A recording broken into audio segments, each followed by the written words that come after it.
बड़े बुजुर्गों से एक कहावत सुनी है कि अगर भला का संग हो तो सब काम भले ही भले होते।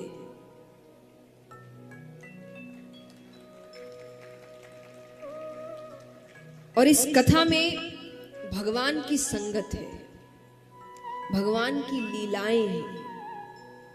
तो अगर वो साथ है तो वाणी में भाव आ सकता है, क्योंकि संगत बहुत जरूरी है। यह सभी के लिए है, खास करके जो युवा वर्ग है, कि कई बार माता पिता और बच्चों के बीच का झगड़ा यही होता है कि कई माता पिताओं को बच्चों के दोस्त अच्छे नहीं लगते, कि वो ठीक नहीं है, ये ठीक नहीं है। तो कई बार बच्चे जवाब भी देते हैं कि कई होता है कि कुछ ऐसी हरकतें दोस्तों की होती है जो ठीक नहीं होती, तो बच्चे कहते हैं हम थोड़ी वैसा कर रहे हैं, हमारी तो सिर्फ दोस्ती है। अभी नहीं कर रहे, करोगे, क्योंकि संगत ऐसी चीज होती है। आप जितना ज्यादा समय जिन लोगों के बीच बिताते हैं, धीरे धीरे आप वैसे कार्य करने लगते हैं, वैसा सोचने लगते हैं, वैसे बनने लगते हैं। इसलिए अगर जीवन में सच में कुछ अच्छा करना है, कुछ बड़ा करना है, तो संगत अच्छी रखनी पड़ेगी। क्योंकि दोस्ती का मतलब सिर्फ मौज मस्ती नहीं होता, क्योंकि उनके साथ हम काफी समय बिताते हैं, तो उनका स्वभाव कैसा है, उनकी मानसिकता कैसी है, उनकी सोच कैसी है, ये भी मायने रखता है। अगर उनकी सोच ज्यादा कुछ बड़ा करने की नहीं है, सिर्फ मौज मस्ती करने, हम भी उतना ही करके रह जाएंगे। जिनको ऐसा जीवन चाहिए वो कर सकते हैं, पर जिनको सच में कुछ अच्छा करना है जीवन में, उनको अपने संगत पर ध्यान देना पड़ेगा। क्योंकि आप क्या बनते हैं, क्या सोचते हैं, इसका एक बहुत बड़ा हिस्सा प्रभाव डालने का आपकी संगत पे होता है। इसलिए हमेशा से जो बड़े हैं, वो जो ज्ञानी है, जो अनुभवी है, वो आपसे कहते हैं आपकी संगत अच्छी होनी चाहिए। आधी जिंदगी तो संगत से ही सुधर जाती है।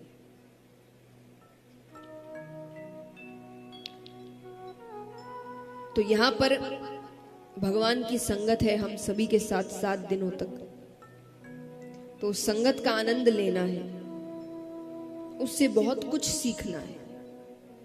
और एक अंतिम बात, कथा आरंभ करने से पहले, कि मैं कहीं भी कथा करने जाती हूं तो कथा इस तरीके से नहीं होती कि आप रोज आएंगे, कथा सुनेंगे, घर चले जाएंगे, अपने काम में लग जाएंगे, सब भूल जाएंगे, फिर दूसरे दिन आके दूसरे दिन की कथा सुनेंगे और फिर वही रूटीन फॉलो करेंगे। आपको कथा बड़े ध्यान से सुननी है। ध्यान से सुन के घर जाके अब आपको उसको याद करना है, उसको रिवाइज करना है, उसको वापस से समझना है, वो आप पर है।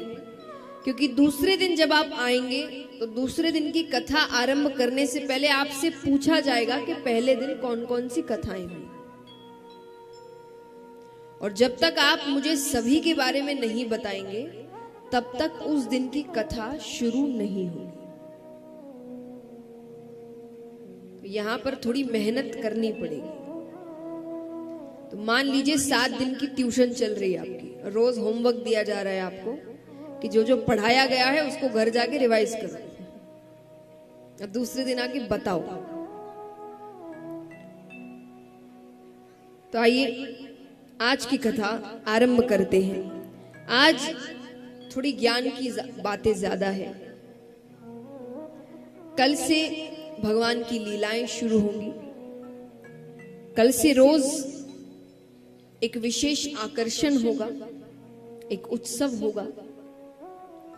लेकिन आज थोड़ा जिंदगी के ज्ञान के बारे में समझेंगे, इस कथा के सार के बारे में समझेंगे और अंत में आपको ये कथा क्या समझाना चाहती है वो समझेंगे। तो आइए आज थोड़ा ध्यान ज्यादा रखिए, क्योंकि ज्ञान की बातों में ध्यान ज्यादा इधर उधर जाता है।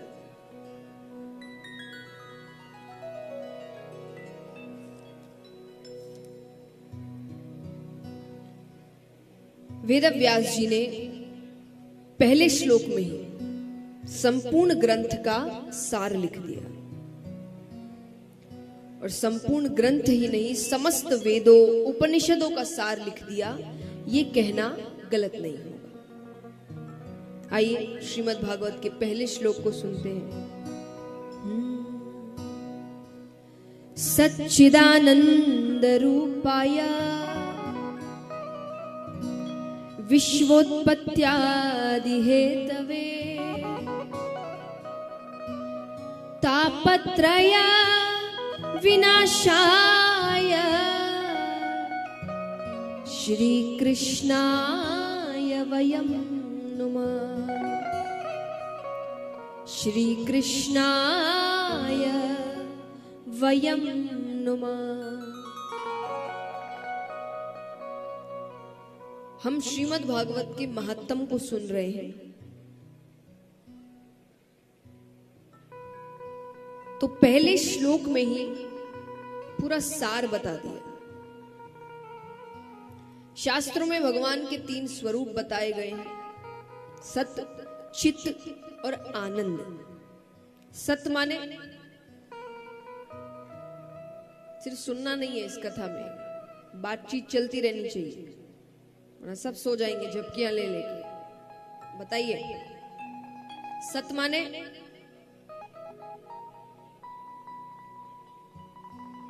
जोर से अपने में ही नहीं कहना, यहां तक आवाज तो ऐसे आप इतनी दूर बैठे हैं, कल से थोड़ा पास आइएगा ताकि बात कर सके अच्छे से। बताइए, थोड़ा जोर से आवाज दीजिए। सत्य माने हाँ,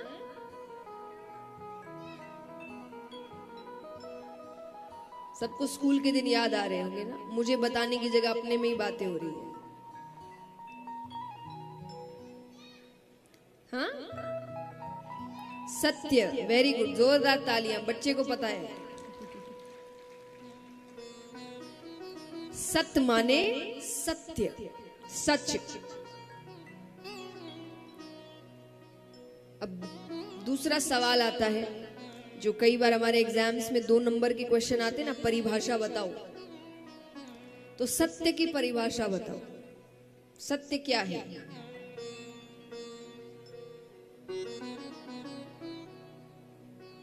बताइए।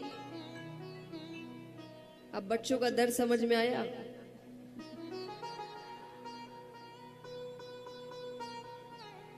सत्य की परिभाषा क्या है?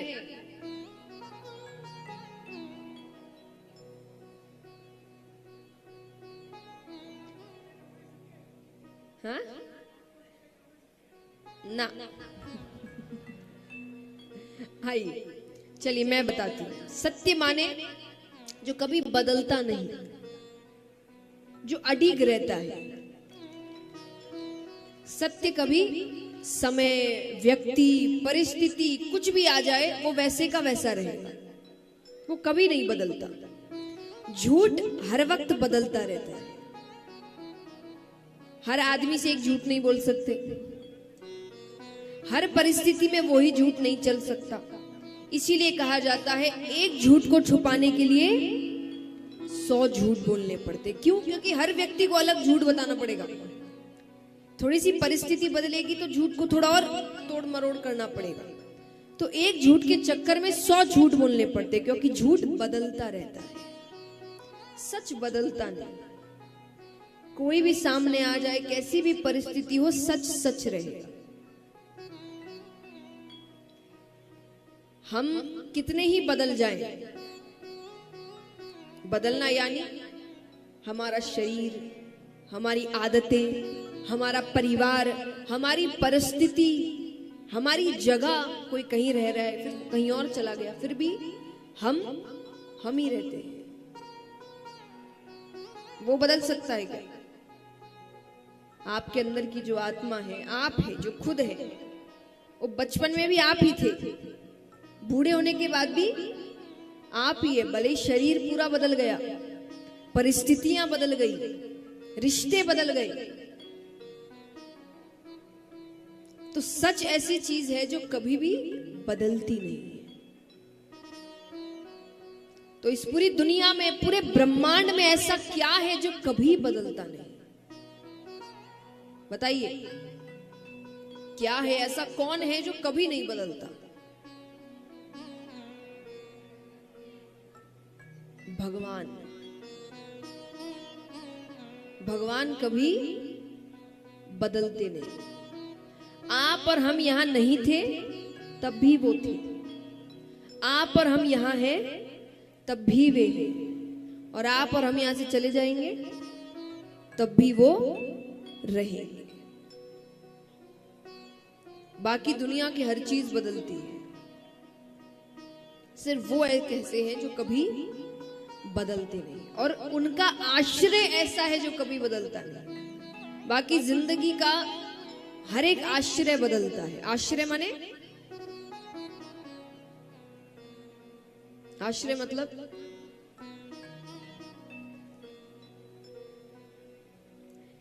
हिंदी में निर्भर होना, यानी आप डिपेंडेंट कितने हैं किसी चीज पर, उसका आपने आश्रय लिया है, उस पर डिपेंड करते हैं। तो कई लोग जब कहते हैं कि भगवान को आप सच सच कहते हैं, भगवान दिखते ही नहीं, दुनिया तो दिखती है, तो दुनिया सच हुई। पर बात यही है कि जो दिखे वही सच है ऐसा जरूरी नहीं है। सच का मतलब जो बदलता नहीं। अब संसार कैसे बदलता है, संसार का आश्रय कैसे बदलता है, सुनिए। एक छोटा बच्चा है, बहुत छोटा, उसके सामने आप 10 करोड़ रुपए रख दो और एक तरफ कुछ खिलौने रख दो, वो बच्चा क्या उठाएगा? जोर से बोलिए। खिलौने। आप क्या उठाएंगे?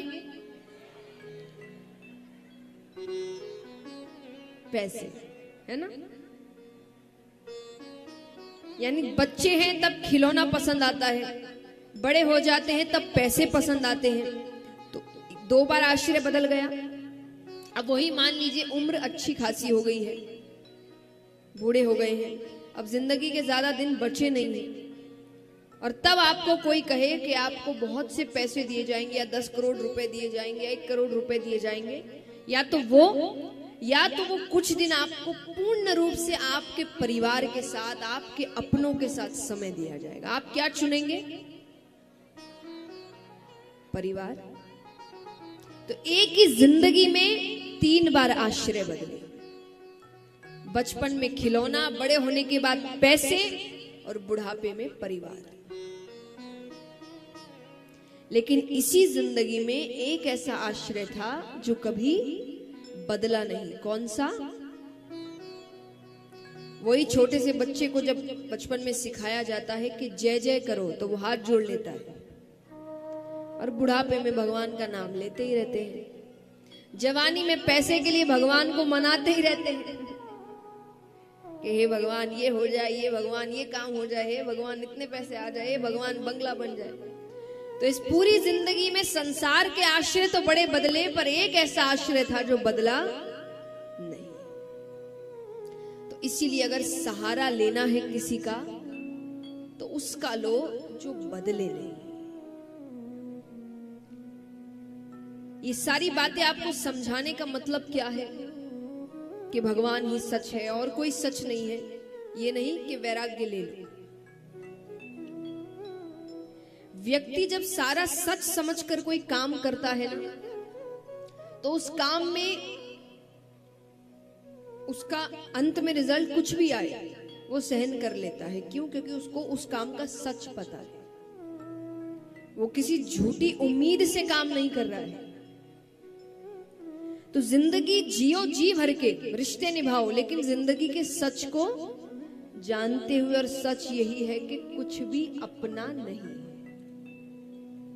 ये आने जाने वाली चीजें हैं। कभी रहेंगी, कभी नहीं रहेंगी। पैसा कभी रहेगा, कभी नहीं रहेगा। रिश्ते कभी रहेंगे, कभी नहीं रहेंगे। कई बार रिश्तों में मनमुटाव आ जाता है, कुछ समय तक रहता है, कुछ समय बाद फिर ठीक हो जाता है, फिर खराब हो जाता है।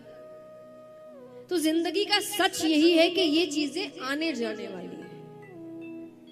ये सच समझ के काम करोगे, जिंदगी जियोगे तो दुखी नहीं होगे ज्यादा। लेकिन अपने ही जादुई दुनिया में हम रहेंगे कि सब कुछ हमारे हिसाब से होगा, हम जो चाहते हैं वो होगा, तो जिंदगी भर दुखी रहोगे। और बिल्कुल भी मायने नहीं रखता आप कितने धनवान हैं, कितने सफल हैं, कितने बड़े हैं। अगर आप जिंदगी के सच को समझना नहीं चाहते तो आप बड़े बड़े महलों में रहकर भी दुखी रहेंगे। और जिसने सच को समझ लिया, उसके पास कुछ हो नहीं हो वो सुखी है। तो अर्थ यही है कि इस सच को समझिए कि सच केवल भगवान है। दुनिया की और कोई चीजें सच्ची नहीं है। और जीवन है, जीने आए हैं। जैसे शरीर है, इस्तेमाल कर रहे हैं, फिर यहीं देकर जाना है।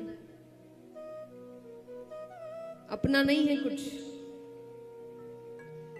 क्योंकि अपनी चीज का तो हम बड़ा ध्यान रखते हैं, कभी खराब होने देते हैं उसको। मान लीजिए अगर कोई आपकी अपनी चीज होगी जिस पर आपका कंट्रोल होगा, आप उसको कभी कुछ होने देंगे? नहीं।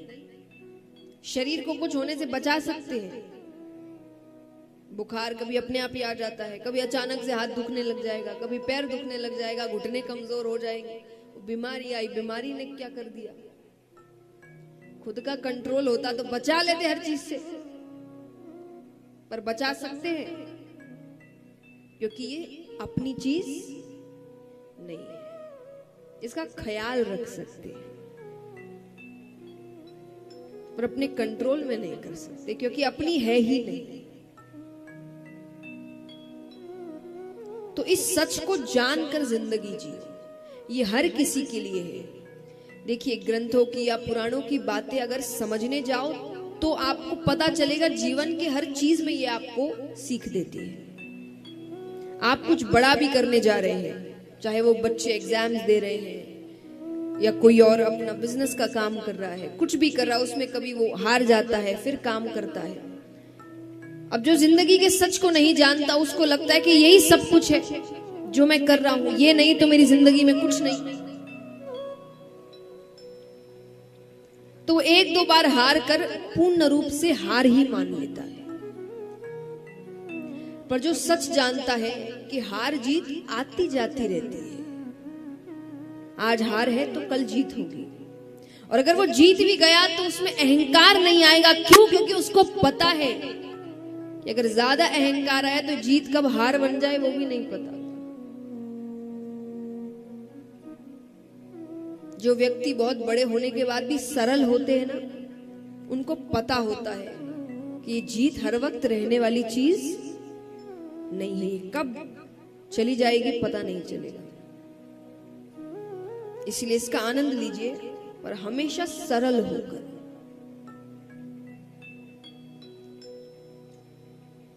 एक रूप भगवान का बताया गया, आनंद। आनंद को हम बाहर खोजने की कोशिश करते हैं। यहाँ चले जाएंगे तो बड़ा आनंद आ जाएगा, ये कर लेंगे तो बड़ा आनंद आ जाएगा, यहाँ घूम आएंगे तो बड़ा आनंद आ जाएगा, ये देख लेंगे बड़ा आनंद आ जाएगा। पर वो कुछ देर के आनंद होते हैं। सच्चा आनंद वो है कि जब आपको खुश रहने के लिए किसी की जरूरत नहीं है। और हमें तो खुशी छोड़िए, हर एक भाव के लिए किसी की जरूरत है कि नहीं? हम दुखी होते हैं दूसरों की वजह से, हम खुश होते हैं दूसरों की वजह से, हम गुस्से में आते हैं दूसरे की वजह से। किसी ने दो चार बात सुना दी, हमें गुस्सा आ गया। किसी ने कह दिया आज बड़े अच्छे लग रहे हो, थोड़ी तारीफ कर दी, हम बड़े खुश हो गए। किसी ने थोड़ी बुराई कर दी, आज अच्छे नहीं लग रहे, हम दुखी हो गए। यानी खुद का तो कोई दिमाग ही नहीं है कि हम खुद समझ सके हम कैसे लग रहे हैं, हम क्या कर रहे हैं, हम क्यों कर रहे हैं। नहीं, वो बताएगा हम क्या कर रहे हैं, क्या नहीं कर रहे, उस हिसाब से हम रिएक्ट करेंगे कि दुखी होना है कि रोना है कि हंसना है कि गुस्सा होना है। यानी जिंदगी का रिमोट कंट्रोल दूसरे के हाथ में देकर रखे कि खेलो। तुम जो बटन दबाओगे हम वैसे नाचने लगेंगे। है कि नहीं सच्ची बात? यही करके रखे, कोई और नचा रहा है हमें, कोई कुछ भी कह दे और आप क्रोधित हो जाए, ये कोई जिंदगी है?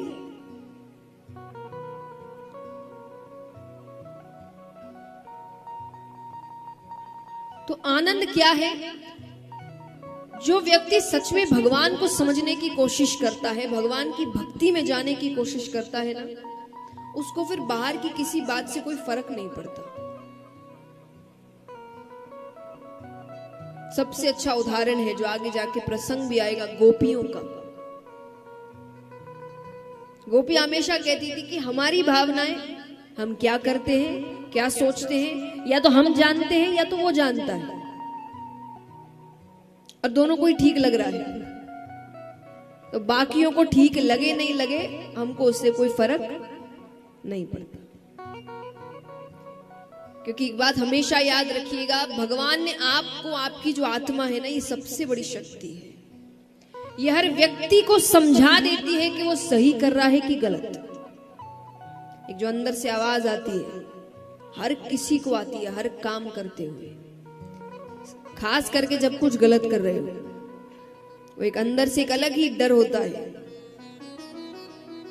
आत्मा की आवाज होती है गलत है, पर उस पर दुनिया की आवाजें ऊपर आ जाती है, अरे चलता है, आजकल सब करते हैं, अरे क्या फर्क पड़ता है, इतना किसको पता। ये सब संसार की आवाज है, पर जो हल्की सी आवाज होती है गलत है, वो आपकी आत्मा की आवाज होती है। उसको सुनो। ये दुनिया की सबसे बड़ी शक्ति है। आपको फिर किसी की जरूरत नहीं। हम हमेशा सोचते ना, लोग हमें समझाए। कोई भी कितनी देर तक समझाएगा? मैं यहां हूं, कितनी देर तक हूं? 7 दिन बस।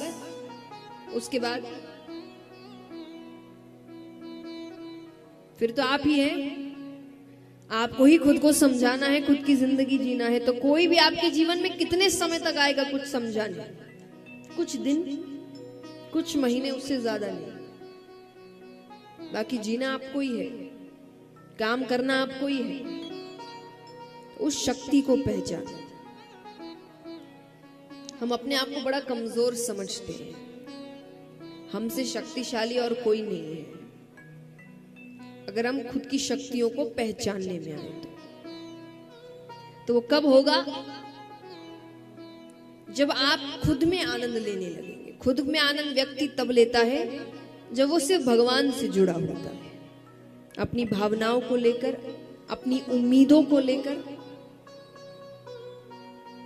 जब वो दूसरों से भी कि वो मुझे बताए, वो मुझे बताए, ये मेरे लिए करे, वो मेरे लिए करे, तब वो जिंदगी भर दुखी रहेगा। उसको आनंद फिर हमेशा दूसरों में मिलेगा।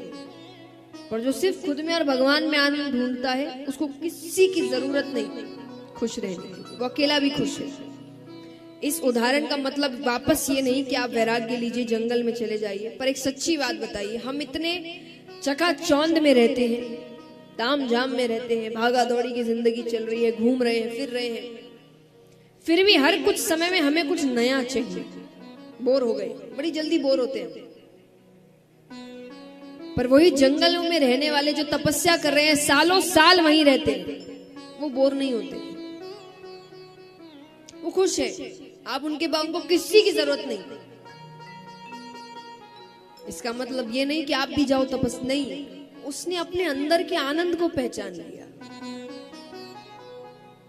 आप तपस्या करना या आप यहां रहकर भी कर सकते हैं। गृहस्थ में रहना भी कोई तप से कम नहीं है। बहुत मेहनत करनी पड़ती है जीवन को चलाने के लिए, परिवार को चलाने के लिए। ये भी कोई तप से कम नहीं है। तो पर यहां पर भी अगर आपने भगवान को समझ लिया, कहते हैं कि अगर दुख में भी सुखी रहने लग जाओ तो समझ लेना भक्त बन गए। भक्त ऐसा होता है, वो हर वक्त आनंद में रहता है, उसको कभी कोई दुखी नहीं कर सकता। तो भगवान को अगर समझने की कोशिश करोगे तो जीवन के आनंद को पहचानने का मौका मिलेगा, जीवन के सच को समझने का मौका मिलेगा। तो ऐसी कृपा भगवान करें। तापत्रय विनाशाय श्री कृष्णाय वयम नुमः। 3 तरह के ताप होते हैं, भगवान की कृपा हो तो भगवान तीनों से हमें मुक्त करते हैं। कृपा कैसे हो? कहते हैं कि भगवान ऐसे सर्वशक्तिमान है, पर एक उनकी भी कमजोरी है कि वो भक्त को रोते हुए नहीं देख सकते। एक बार अगर जीव रोकर भगवान को पुकार ले, सच्चे मन से पुकार ले, वो हर चीज माफ कर देते हैं। और ये मैं नहीं कह रही, वो खुद कहते हैं। भगवान कहते हैं कि सन्मुख होए जीव मोहि जबहि, कि वो एक बार मेरे सामने आ जाए बस, कि हे प्रभु मैं आपका हूं, मैंने बहुत गलतियां की हैं, पर आज मैं हर चीज के लिए माफी मांगता हूं, मैं वो कुछ नहीं दोहराऊंगा, पर अब मैं आपका हूं। कि सन्मुख होए जीव मोहि जबहि, जन्म कोटि अदनासहि तबहि। यानी वो एक बार मेरे सन्मुख आ जाए, मैं उसके जन्मों जन्मों के करोड़ों पाप वहीं खत्म कर देता हूं। बस वो एक बार मेरे सामने आ जाए सच्चे मन से। इतनी कृपा भगवान करते हैं। तो इस प्रकार भगवान के स्वरूप के बारे में बताया गया। अब चलते हैं शुकदेव जी के अवतार की कथा की ओर। ऐसे तो अलग अलग शास्त्रों में अलग अलग ढंग से बताया गया है, पर दंत कथा के अनुसार एक बार ब्रह्मा जी ने एक सभा का आयोजन किया। इसमें कई ऋषिगण इत्यादि सभी आते हैं। तो उस सभा में एक प्रश्न उठा देवी देवता ऋषिगण सभी से कि इस 3 लोक 14 भुवन में सबसे कीमती वस्तु क्या है, सबसे महत्वपूर्ण, सबसे कीमती, जो हर जगह नहीं मिले। तो सब अपना अपना जवाब देने लगे। कोई कहे सोना, कोई कहे चांदी, कोई कहे हीरा। तो वहां ऋषिगण भी बैठे थे, उन्होंने कहा नहीं नहीं, ये चीजें तो बहुतों के पास मिलेगी, यहां भी होगी। कितनों के पास सोने की कोई ना कोई वस्तु होगी? कितनों के पास है? हाथ उठाना। सब डर रहे हैं।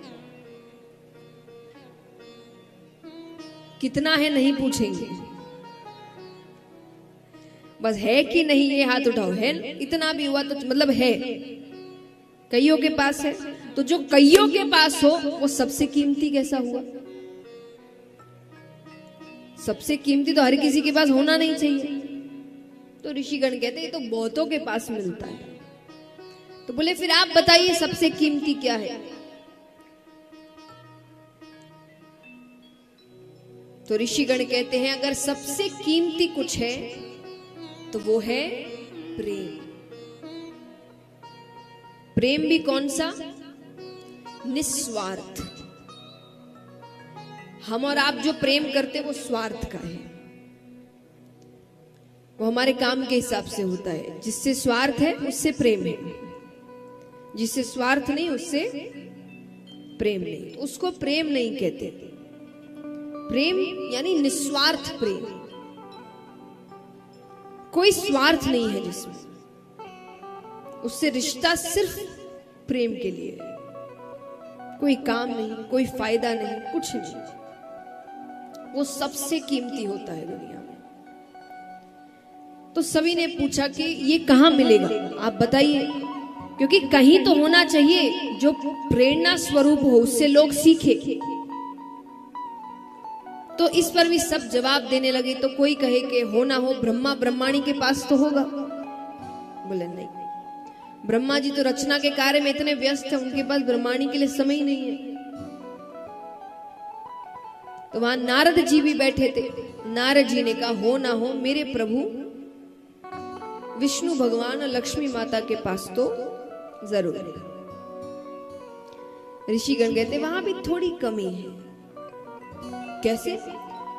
अरे बोले इतना प्रेम होता तो समय न समय देखकर वो भक्तों के पीछे थोड़ी दौड़ते। उनका झुकाव भक्तों के प्रति ज्यादा है। गजेंद्र की कथा आती है, आगे के दिनों में आएगी।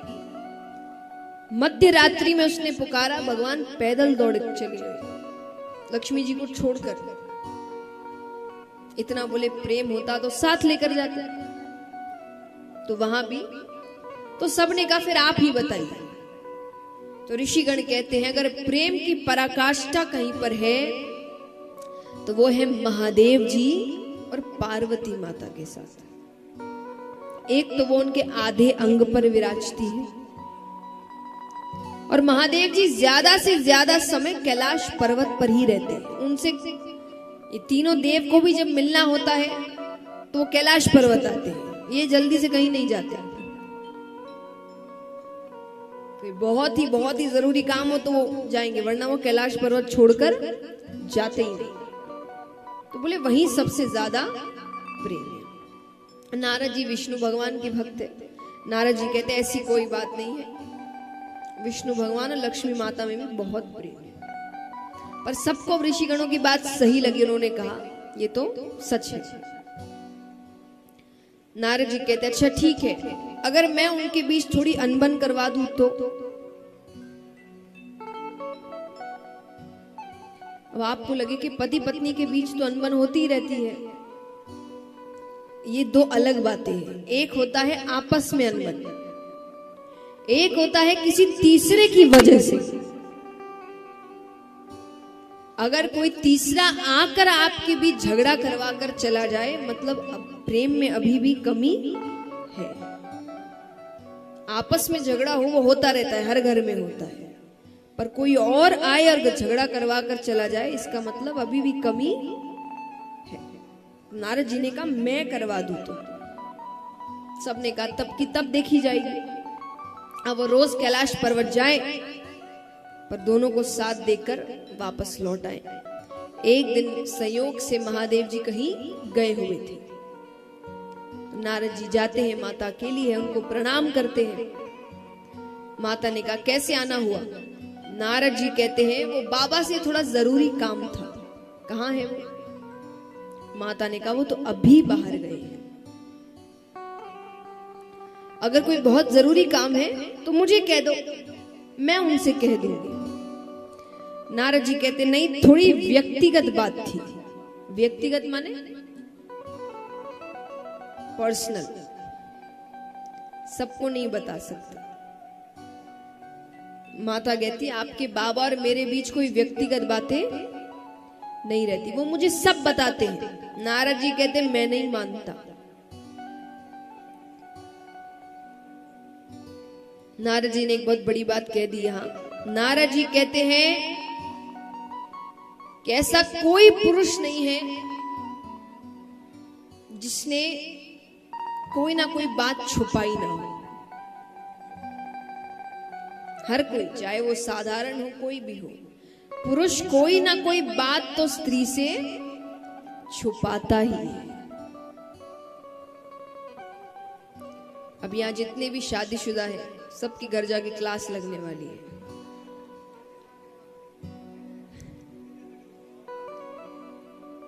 सब कहेंगे कथा में तो झूठ नहीं हो सकता, कौन सी ऐसी बात है जो मुझे आज तक नहीं बताई। अब जो है वो बता रही हूं मैं, देखिए मन से तो कुछ नहीं कह रही। तो पार्वती जी कहती है कि नहीं नहीं ऐसी कोई बात नहीं है, आपकी गलत फहमी है, ये है वो है। नारद जी कहते अच्छा एक बात बताइए, आपने अमर कथा सुनी है? माता ने कहा नहीं, ये कौन सी कथा है? अरे बोले बहुत गोपनीय कथा है, हर किसी को नहीं सुनाते बाबा। जिससे सबसे ज्यादा प्रेम करते हैं सिर्फ उसे ही सुनाते हैं। तो माता ने कहा इसका मतलब मुझसे प्रेम ही नहीं करते? नारद जी कहते वो मैं क्या जानूं। अच्छा मैं चलता हूं, बाबा से मत कहिएगा कि मैं आया था। नारद जी चले गए। अब माता केवल ये सोच रही है कि ये कौन सी कथा है, अब मुझे क्यों नहीं सुनाई, ऐसी कौन सी कथा है, इतनी गोपनीय कथा क्यों है। इतने में ही महादेव जी पहुंचते हैं तो रोज की तरह कोई स्वागत नहीं, कोई आव भगत नहीं, कोई दरवाजे पर लेने नहीं आया। हमेशा दरवाजे पे जाती थी। अब महादेव जी आके बैठ भी गए, अभी भी कोई बात नहीं। नहीं तो होता ना, आप घर आए तो पत्नी 10 बात पूछती है, कहाँ थे, क्या हुआ, दिन कैसा गया, ये वो कुछ नहीं, बात ही नहीं कर रही। तो महादेव जी ने बात शुरू की। महादेव जी कहते हैं कि अरे गणेश कार्तिक कहाँ है? क्योंकि जब पति पत्नी के बीच झगड़ा हो जाए तो बातें बच्चों के माध्यम से ही चलती है। तो भगवान ने भी यही कहा। भगवान कहते गणेश कार्तिक कहाँ है? माता कहती मुझे क्या पता, गए होंगे कहीं, दिन भर अपने पास बिठा के रखो। महादेव जी, उनको समझ नहीं आया ऐसा जवाब क्यों। देखिए, ये पुरुषों के लिए है। कई बार पुरुष कहते हैं ना कि हमें समझ ही नहीं आता कि वो कब नाराज है। हमें क्या पता नाराज है, हमें कैसे पता चलेगा नाराज है। तो ये मैं आपके सहयोग में ही काम कर रही हूँ कि जब ऐसे उल्टे जवाब मिले मतलब नाराज है। तो सोचो क्या गलत किया होगा, क्योंकि वो खुद नहीं कहते कि वो नाराज है, आपको समझना पड़ेगा। तो जब आपके सीधे सवालों के उल्टे जवाब आने लगे मतलब कुछ गलती हुई है। तो महादेव जी को समझ नहीं आ रहा कि ऐसे उल्टे जवाब क्यों आ रहे हैं। फिर सब शांति। फिर महादेव जी ने थोड़ा ध्यान रखते हुए पूछा कि आपकी तबीयत तो ठीक है? माता ने कहा बिल्कुल ठीक है। अब बिल्कुल ठीक है तो उन्हें लगा मतलब सब ठीक है। ठीक है तो महादेव जी कहते अरे ठीक है तो सुबह से भांग ही नहीं मिली।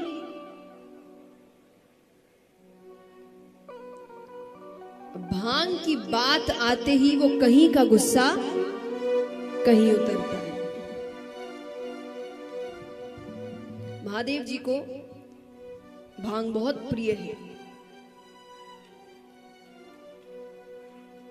और एक बात और, जब इनकी भांग की बात आती है, कई बार हम देखते हैं सावन का महीना आए, महाशिवरात्रि आए तो कई लोग भांग पीकर महादेव जी का नाम बड़ा लेते हैं।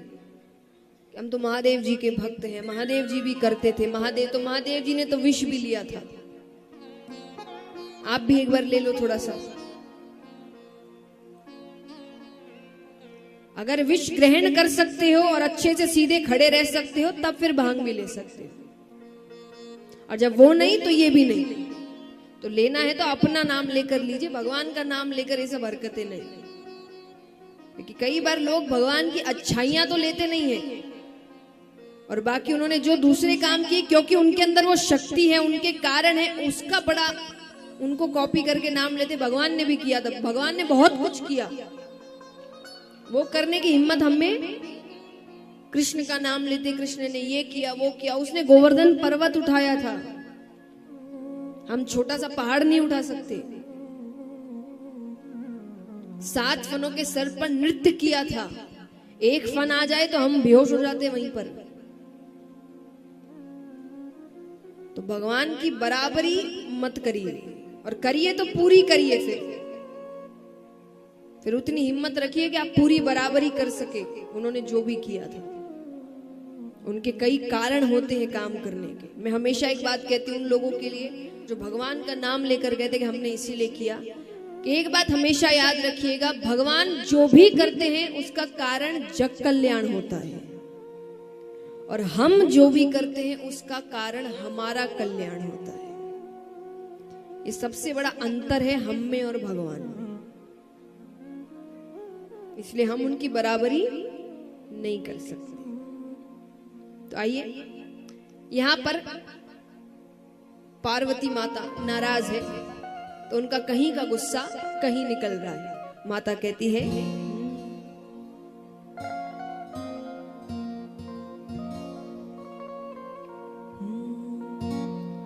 भोला भांग तिहारी ओ नित घोटत घोटत हारी,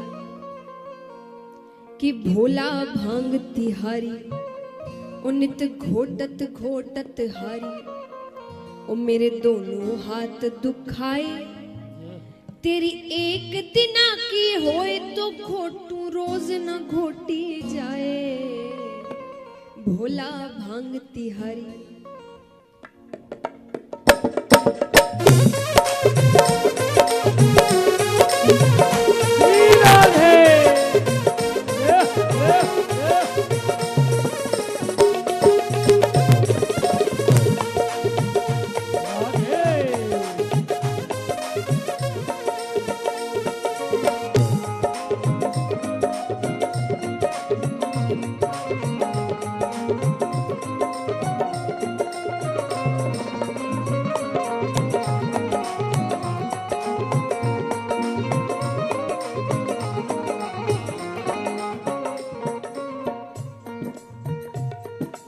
भोला भांग तिहारी नित घोटत घोटत हारी। भोला भांग तिहारी नित घोटत घोटत हारी। ओ मेरे दोनों हाथ दुखाए तेरी एक दिना की होए तो घोटू रोज न घोटी जाए। भोला भांग तिहारी नित घोटत घोटत हारी। भोला भांग तिहारी नित घोटत घोटत हारी।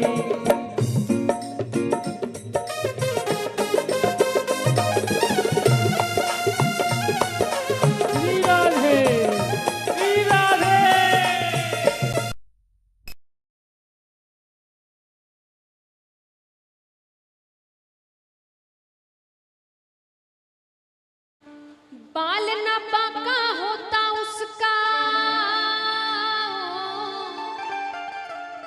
बाल न पाका होता जिसका रक्षक दया निधान। मारने वाला है भगवान बचाने वाला है भगवान। मारने वाला है भगवान बचाने वाला है भगवान। मारने वाला है भगवान बचाने वाला है भगवान। मारने वाला है भगवान।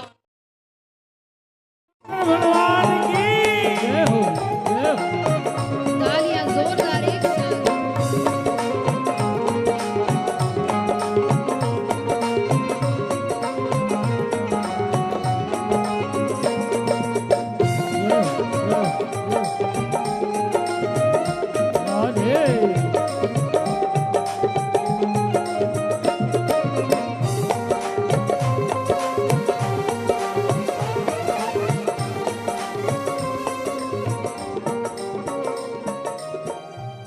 अब पार्वती माता कहे कि मुझे कितने नाजों से पाला गया था, एक काम नहीं करती थी मैं अपने पिता के घर, और यहाँ जब से आई हूँ केवल भांग घोट रही हूँ। माता कहती है क्या? नाजुक तन को नाज से पाला कैसे सहूं कसाले। नाजुक तन को नाज से पाला कैसे सहूं कसाले।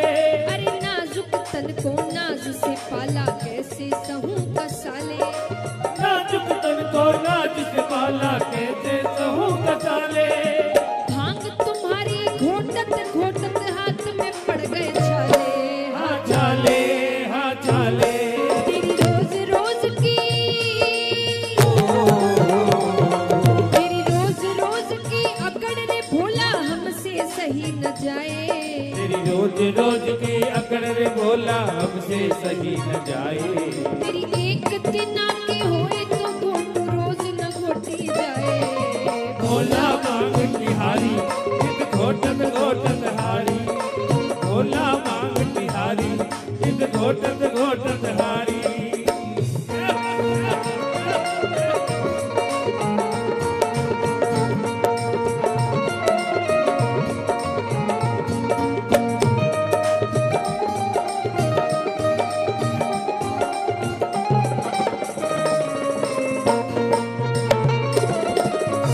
बोली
देखिए यहाँ सभी बैठे हैं, जितने भाई बंद हैं, माताएं हैं, तो खास करके प्रश्न सभी शादीशुदा पुरुषों से है कि जैसे झगड़े हर घर में होते हैं, लेकिन कई बार झगड़ा थोड़ा ज्यादा बढ़ जाता है।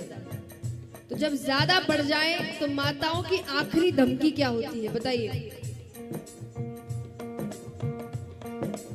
क्या?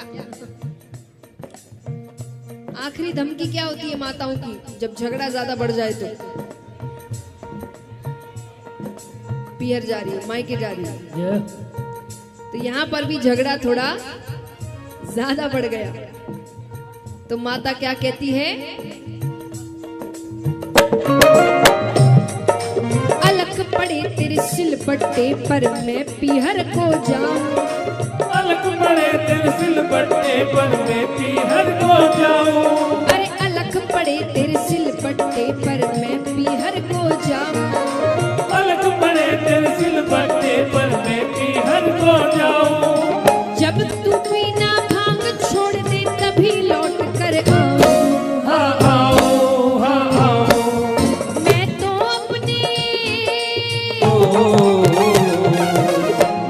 अपने चली मायके तभी समझ में आए। मैं तो अपने चली मायके तभी समझ में आए। तेरी एक दिना की होए तो घोटू रोज न घोटी जाए। भोला मांग तिहारी नित घोटत घोटत हारी। भोला मांग तिहारी नित घोटत घोटत हारी। श्री राधे जय जय जय राधे बलिहारी बलिहारी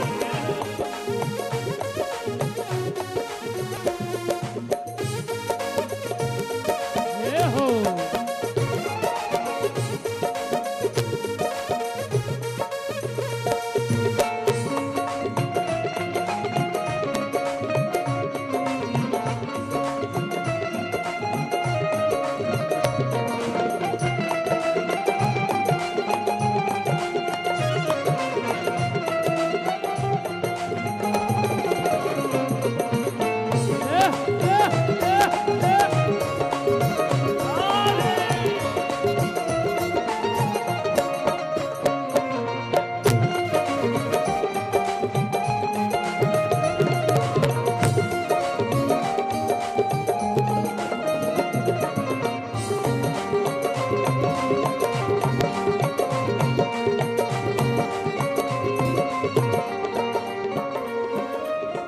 अब महादेव जी कहते हैं, भांग की महिमा समझा रहे हैं।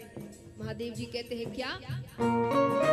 भंग नहीं भगवती है ये शिव घट में बसने वाली। भंग नहीं भगवती है ये शिव घट में बसने वाली। अरे भंग नहीं भगवती है ये शिव घट में बसने वाली। भंग नहीं भगवती है ये शिव घट में बसने वाली। दुष्ट दलन का वध करने को बनी है ये महाकाली। महाकाली महाकाली इसको पीकर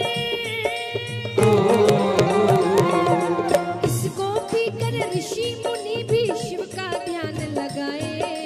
इसको पीकर ऋषि मुनि भी शिव का ध्यान लगाए। तेरी एक दिना की होए तो घोट रोज न घोटी जाए। भोला मांग तिहारी नित घोटत घोटत हारी। भोला मांग तिहारी नित घोटत घोटत हारी। मेरे दोनों हाथ दुखाए तेरी एक दिना की होए तो घोटू रोज न घोटी जाए। भोला मांग तिहारी नित घोटत घोटत हारी। भोला मांग तिहारी नित घोटत घोटत हारी। भोला मांग तिहारी।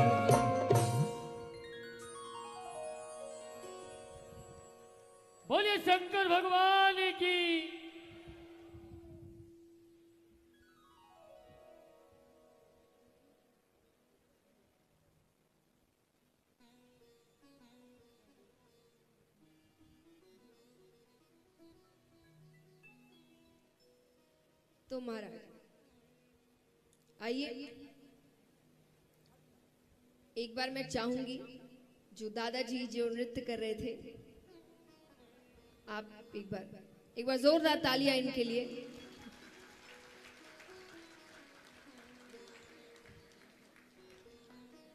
इतना अच्छा नृत्य किया आपने, सब बैठे बैठे आपको देख के नाच रहे हैं।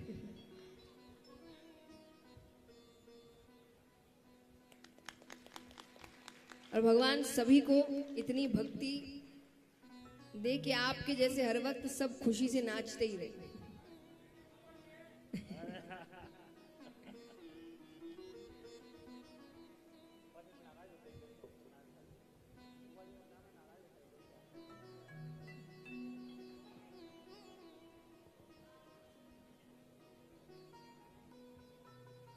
तो महाराज यहां पर भोले बाबा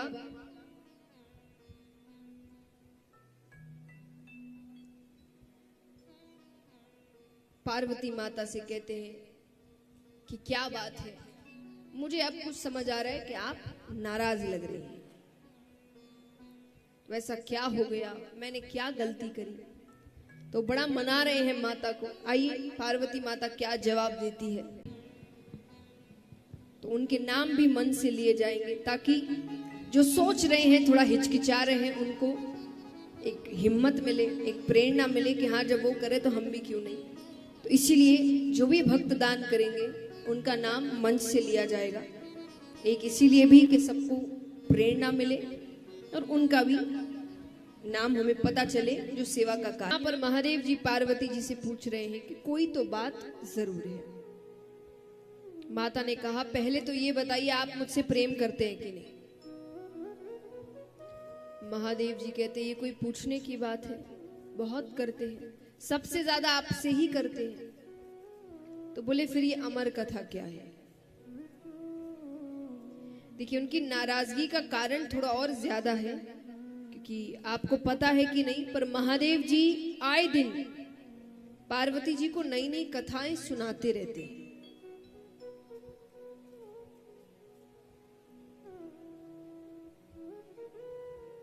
जब भगवान, आप कई श्लोक के दोहे सुनते हैं जिसमें भगवान कहते हैं ना कि उमा राम स्वभाव जिन जाना ताही भजन तजी भाव ना आना, कि ये सारे जो उमा नाम से भगवान बार बार बताते रहते हैं, ये सब भगवान जब कथाएं सुनाते हैं तो पार्वती जी से कहते हैं। तो उनको ऐसा लग रहा है कि जब इतनी कथाएं मुझे सुनाई है, इतनी बातें मुझे बताई है, तो ये क्यों नहीं। इसका मतलब सच में ये कोई बहुत गोपनीय कथा है जो हर किसी को नहीं सुनाई जाती, जो बहुत खास है उनको सुनाई जाती है। तो माता कहती है कि ये अमर कथा क्या है। अब महादेव जी कहते हैं कि इसके बारे में किसने बता दिया। और वो नेत्र बंद करते हैं, पूरा दृश्य सामने आ जाता है कि नारद जी आए, पूरी बातें की। महादेव जी कहते हैं ब्राह्मण देवता आते और अपना कोई ना कोई काम करके जाते हैं। महादेव जी कहते नहीं सुनाई तो अब सुना देंगे। पार्वती माता कहती वो तो सुनानी ही पड़ेगी, पर अभी तक क्यों नहीं सुनाई। तब महादेव जी ने कहा कि ये बहुत गोपनीय कथा है। और गोपनीय का अर्थ देखिए, महादेव जी हर वक्त समाधि में बैठते थे, वो किसी से ज्यादा बात नहीं करते थे, सारे रिश्ते माता निभाती थी। तो वो कईयों से बात भी कर रही है, कईयों को बातें भी समझा रही है। तो महादेव जी कहते हैं कि इस कथा का नाम क्या है। हाँ, अमर कथा, यानी सुनने वाला अमर हो जाएगा। तो महादेव जी कहते ये हर किसी को तो नहीं सुना सकते। अब मैंने आपको सुनाया, मान लो आप किसी को ऐसे ही बताते हुए जा रहे, किसी को अपने प्रेम से सुना दिया, क्योंकि आप कईयों से बात करते हो, इसीलिए ये कथा नहीं सुनाई अभी तक। माता कहती है मैं किसी से नहीं कहूंगी, आप मुझे ये कथा सुनाइए। ठीक है। तो कैलाश पर्वत के ऊंची शिला पर जाकर बैठते हैं, कल्पतरु वृक्ष के नीचे। महादेव जी एक ऊंचे आसन पर बैठे हैं, उससे नीचे माता बैठी है, क्योंकि महादेव जी इस वक्त कथा सुना रहे हैं।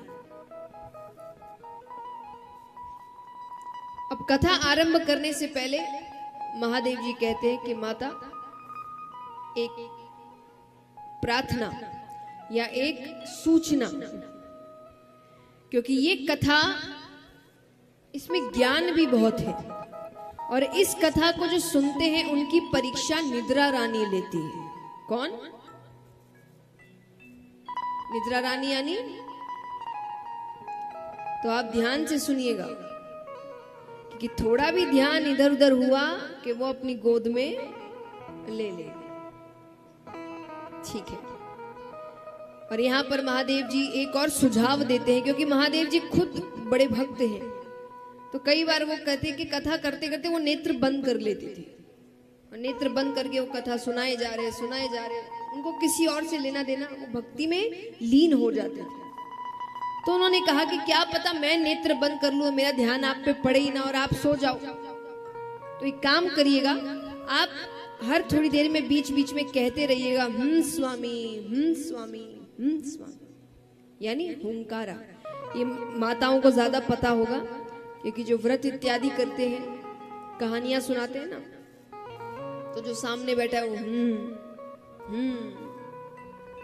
इसीलिए है कि अभी तो हम जल्दी जल्दी कर देते हैं। पहले बड़ी बड़ी कथाएं धीरे धीरे होती थी, लंबी लंबी, और कई लोग सामने बैठते थे, तो सोने का डर रहता है। लंबी कथाएं हैं तो उनको हुंकारा, वरना तो ये महादेव जी ने शुरू किया है। माता ने कहा ठीक है। अब कथा आरंभ करने से पहले महादेव जी ने पहली ताली बजाई, एक एक पहली ताली बजाई। ताली बजाते ही जितने भी जीव जंतु थे कैलाश पर्वत पे, वो सब कैलाश पर्वत छोड़कर जाने लगे। ताली की बहुत महिमा है, खास करके कथाओं में और कीर्तनों में। स्वास्थ्य के लिए तो देखिए आपको पता ही रहता है कि स्वास्थ्य के लिए ताली कितनी जरूरी है। स्वामी रामदेव बाबा आपको बताते ही रहते हैं कि तालियां स्वास्थ्य के लिए कितनी अच्छी है, पर सत्संग के लिए भी बहुत अच्छी है। दोनों तरफा ये आपके स्वास्थ्य का भी ध्यान रखती है, और जब आप सत्संग में आए तो उसका भी ध्यान रखती है। कैसे? जब आप सत्संग में आते हैं तो एक तरीके से ये जीव और ब्रह्म का मिलन हो रहा है। 3-4 घंटे व्यक्ति भगवान के साथ बैठा है, पूर्ण रूप से भगवान में खोया हुआ है। इस वक्त उसको दुनियादारी की बातें याद नहीं आ रही, अरे ये काम करना है, वो काम करना है, और उसने क्या कहा, इसने कहा, ये रिश्ता ठीक नहीं चल रहा, वो उसको कुछ याद नहीं आता। उतनी देर वो सिर्फ भगवान की बातों में लीन रहता है। लेकिन कई बार आप जब भगवान में जुड़े तो इतनी जल्दी थोड़ी जुड़ जाएंगे, बीच में दिक्कतें आएंगी। तो वो दिक्कतें कई हो सकती है। तो पहली दिक्कत तो होती है आपका अहंकार। जिसके अंदर अहंकार होता है वो जल्दी से ताली नहीं बजाता। आप ध्यान रखिएगा, कई बार आप देखेंगे कि कई बहुत बड़े बड़े लोग आते आके बैठते हैं तो जल्दी से ताली नहीं बजाते। उसी व्यक्ति को अपने घर में अपने पोता पोती के सामने ताली बजाने में, उसको हंसाने के लिए शर्म नहीं आती। इन कीर्तन कथा में आके ताली बजाने में बड़ी शर्म आती है। और कई है जिनको आप थोड़ा ज्यादा ही फोर्स कर दो कि भाई ताली बजाना, कि ताली बजाता, तो उनका एक अपना तरीका है ताली बजाने का। कैसे?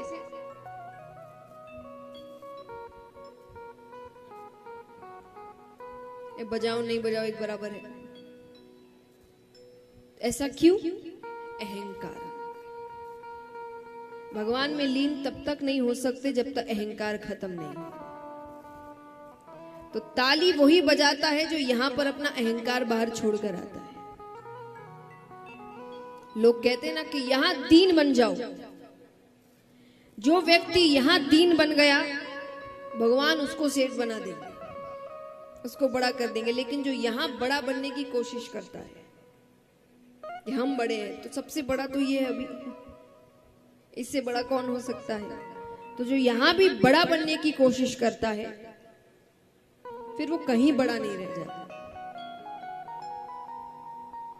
तो इसीलिए ताली पहली चीज है कि ताली वही व्यक्ति बजाता है जो कथा में अहंकार साथ नहीं लेकर आता। तो आप ताली जितने ज्यादा जोर से बजाएंगे उतने भगवान की ओर झुकते जाएंगे। दूसरा, नींद, आलस्य। कथा में कई बार होता है ना, बहुत देर तक कथाएं चलती है तो व्यक्ति थोड़ा सा आलस आ जाता है, चुपचाप बैठा है। तो बीच में जो भजन आते हैं उस वक्त जोर जोर से ताली बजाने में ऊर्जा आती है शरीर में। तो इसीलिए ताली उस आलस्य को दूर करने के लिए जरूरी है। और तीसरी चीज, कई बार आपके आसपास ही ऐसे जीव जंतु बैठ जाते हैं जो खुद तो कथा सुनते नहीं, दूसरे को भी सुनने नहीं देते। हर थोड़ी देर में पान, सुपारी, सौंफ, कहाँ के आप, कहां से आए, कितने लोग हो, उनकी अपनी कथा चल रही है यहां पर। तो वो कब होता है? जब हम खाली बैठते हैं, हम इधर उधर देख रहे हैं, उसको देख रहे हैं, इससे देख रहे हैं, उससे आंख मिला रहे, तो 10 बात करता है। जब आप भगवान में लीन है, ताली बजा रहे हैं, झूम रहे हैं, तो उसको लगता है इसको नहीं परेशान करते, कोई और ढूंढते। तो ताली हर जगह से आपको भगवान के करीब लेकर जाता है। यहां भी यही हुआ कि महादेव जी ताली बजाते तो जितने जीव जंतु थे वो सब छोड़कर चले गए, जिनका कथा से कोई लेना देना नहीं है, सब चले गए। फिर भगवान दूसरी ताली बजाते हैं। तो महादेव जी का जो त्रिशूल है वो कैलाश पर्वत की 3 बार परिक्रमा करता है कि कोई छिपकर तो नहीं बैठा। तीसरी ताली बजाते हैं, सुगंधित हवाएं बहने लगती है, भक्ति में वातावरण हो जाता है। अब महादेव जी ने कथा आरंभ करी। अच्छा, जिस पेड़ के नीचे बैठकर वो कथा सुना रहे हैं उस पेड़ पर एक सूवे का अंडा पड़ा है। सूवा यानी तोता। अब वो अंडे में है। तो त्रिशूल ने जब परिक्रमा की, नहीं आया। महादेव जी यहां कथा जैसे ही शुरू करते हैं कि वो अंडा फूट जाता है, उसमें से एक शूक बालक निकलता है। अब वो भी बैठकर कथा सुन रहा है। थोड़ी देर तो महादेव जी ने कथा सुनाई, फिर उन्होंने अब वो नेत्र बंद करके कथा सुनाई जा रहे हैं। माता भी थोड़ी देर सुनती है, थोड़ी देर बाद उनको नींद आ जाती है, सो गई। लेकिन फिर भी महादेव जी चुप नहीं हो रहे, वो कथा सुनाए जा रहे। क्यों? कारण? हाँ, तोते का ये स्वभाव होता है कि वो कोई शब्द बार बार सुन ले तो उसको दोहराने लगता है। अब माता तो सो गई, वो शुक बालक कह रहा है स्वामी, स्वामी, स्वामी। और ये भक्ति की चरम सीमा है। महादेव जी इतने लीन है उस कथा में कि उनको तोते की आवाज माता की आवाज लग रही है। उनके बस कान में स्वामी जाना चाहिए। वो जा रहा है और वो कथा सुनाए जा रहे, अंत तक पहुंच गए। अंत में आंखें खोलते हैं कि आपने क्या समझा। देवी तो नींद में। अब उठाते हैं उनको। माता ने माफी मांगी, मुझसे गलती हो गई, आप फिर से कहिए, मैं अब नहीं सोऊंगी। महादेव जी कहते वो तो ठीक है, पर अगर आप सो रही हैं तो इतनी देर से स्वामी कौन कह रहा है?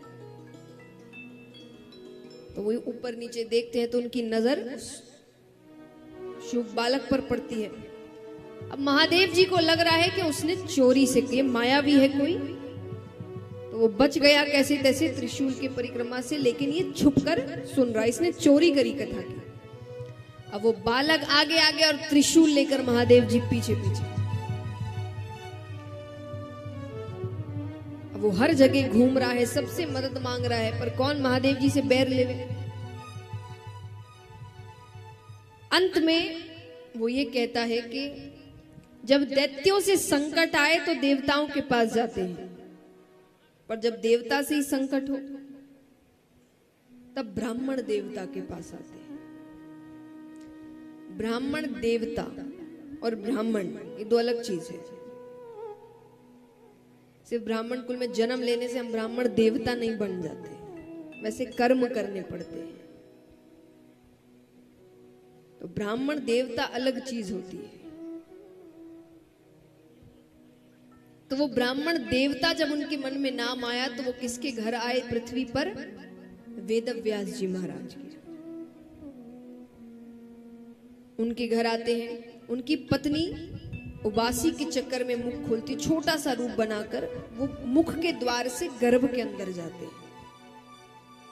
अब महादेव जी आए दौड़े दौड़े, नेत्र लाल, हाथ में त्रिशूल, गुस्से में।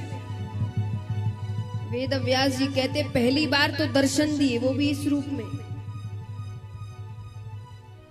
महादेव जी कहते चोर मेरे यहां से चोरी करके आपके पास आया है। वेदव्यास जी कहते चोरी आपके घर में? आपके घर में चुराने को है ही क्या? महादेव जी कहते क्या मतलब? अरे बोले आप तो बिना मांगे ही सब कुछ दे देते हैं, कोई आपके यहां क्यों चोरी करेगा? महादेव जी कहते हैं उसने मेरी अमर कथा चोरी से सुनी है, मैं उसे मृत्यु दंड देकर रहूंगा। वेदव्यास जी कहते सही नाम है आपका, भोले भंडारी। महादेव जी ने कहा क्यों? बोले क्योंकि अगर उसने अमर कथा सुन ली, अगर उसने अमर कथा सुन ली तो वो तो अमर हो गया, आप उसे मार ही नहीं सकते। और मान लीजिए आप महाकाल है, सर्वशक्तिमान है, आप उसे मार दे तो आपकी अमर कथा झूठी हो गई। इससे क्या सीख मिलती है कि गुस्से में सोचने समझने की शक्ति चली जाती है। महादेव जी नहीं समझ पाए वो क्या कर रहे हैं।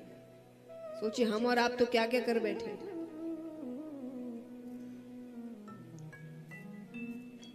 एक मैं आपको सुझाव देती हूं कि जब भी आपको गुस्सा आए तो उस गुस्से को तुरंत शांत कैसे करना। बहुत ही सच्ची चीज है, अच्छी चीज है, बहुतों ने की है।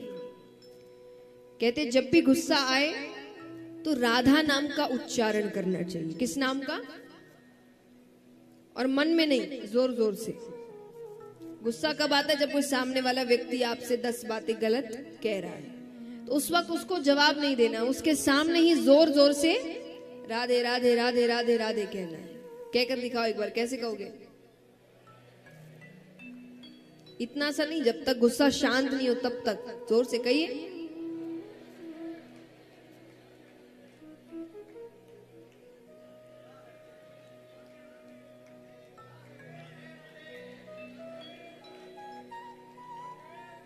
सबके चेहरे पर किसी मुस्कुराहट आ गई, देखो, है ना? इससे 2 काम होगा। एक, आपका गुस्सा चला जाएगा। दूसरा, जो गुस्सा दिला रहा है उसको गुस्सा आ जाएगा, क्योंकि उसका काम है आपको सुनाना, आप सुन ही नहीं रहे। अब वो बेचारा बार बार कहता जाएगा, उसकी आवाज जितनी तेज हो आप उतनी आवाज अपनी तेज करो। आप शुरू करेंगे राधे राधे राधे राधे राधे राधे राधे, तो उसको गुस्सा आएगा, कैसा सुनी नहीं ना मेरी बात। तो अपना गुस्सा तो शांत होगा, जो परेशान कर रहा है वो परेशान हो जाएगा। तो ये करके देखिए, 7 दिन है आपके पास, फिर फीडबैक दीजिए मुझे कि काम किया कि नहीं। तो यहां पर महादेव जी कहते हैं कि ठीक है, मार नहीं सकता, बंदी तो बना सकता हूं, मैं उसे बंदी बनाकर रखूंगा। वेदव्यास जी कहते अहो भाग्य उसके। कहा यहां वर्षों तपस्या करनी पड़ती है तब जाके आपकी एक झलक मिलती है, वो भी किसी किसी को, हर किसी को नहीं। यहां तो उसने कैसे पुण्य किए हैं कि जन्म लेते ही वो आपके साथ रहेगा। महादेव जी कहते हैं जो भी समझो, तो मैं 1 वर्ष की समाधि लेकर बैठता हूं यहीं पर। 9 महीने लगते हैं बच्चे के लिए, कुछ महीने मैंने आपके लिए दिए कि आप उसके साथ रह लो, फिर मैं उसे लेकर चला जाऊंगा। ठीक है। अब वो शुक बालक गर्भ के अंदर सारी बातें सुन रहा है। वो कहे समाधि ली भी तो इतनी कंजूसी से, 1 वर्ष की। अरे 16 वर्ष की समाधि तो मैं लेकर बैठता हूं। और उस बालक ने गर्भ के अंदर 16 वर्षों की समाधि ली। 1 वर्ष बाद महादेव जी उठते हैं कि लाइए बालक। वेद व्यास जी कहे बाहर आना तो दूर, उसका आकार भी नहीं बढ़ रहा। मेरी पत्नी को बहुत तकलीफ हो रही है, आप उसे माफ कर दीजिए। क्या पता वो आपके डर से बाहर नहीं आ रहा है। उन्होंने प्रार्थना की, तब महादेव जी उस बालक को माफ करके चले जाते। फिर भी 15.5 वर्षों तक वो गर्भ के अंदर रहा। अंत में विष्णु भगवान को नीचे आना पड़ा। अब भगवान उससे गर्भ के बाहर से बात कर रहे हैं। भगवान कहते हैं कि तुम बाहर आ जाओ, ये दुनिया बहुत सुंदर है। वो बालक कहे इसीलिए तो नहीं आना, ये दुनिया इतनी सुंदर है कि यहां आकर जीव आपको भूल जाता है, आपको मानने से इनकार कर देता है। पर भगवान कहते हैं कि ऐसे तो उनको तकलीफ हो रही है जिसके गर्भ में तुम हो। शुभ बालक कहे ठीक है, आप अपनी मोह माया रोक दीजिए, मुझ पर वो मोह माया चढ़ेगी नहीं तो मैं इस संसार में मिलूंगा नहीं। भगवान कहते वो तो नहीं रुक सकती, तो बोले मैं अंदर ही ठीक हूं। तब भगवान अंत में कहते कि ठीक है, एक क्षण में जितना समय होता है, सिर्फ एक क्षण, उसका भी जो 100वां हिस्सा होगा उतने समय के लिए मैं अपनी मोह माया रोक दूंगा। ठीक है, वो शुभ बालक कहे जब मैं कहूं तभी रोकिएगा। तो उसने बाहर निकलने की तैयारी कर ली। अब वो जैसे ही भगवान को इशारा करता है, भगवान अपनी मोह माया रोकते हैं और गर्भ के अंदर से साक्षात श्री सुखदेव मुनि महाराज प्रकट होते हैं।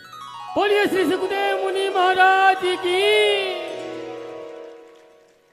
सुखदेव जी बहुत बड़े वैरागी माने गए और उनकी कृपा हो जाए, उनके जैसे गुरु की शरण मिल जाए तो व्यक्ति 7 दिनों में भगवान से मिल जाता है, जो राजा परीक्षित के साथ हुआ।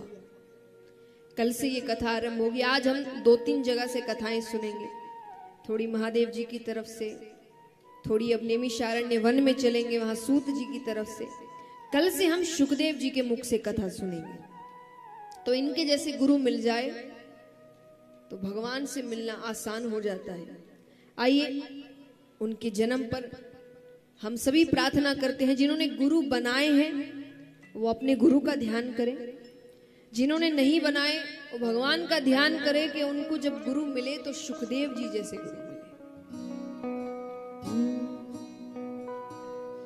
गुरुर ब्रह्मा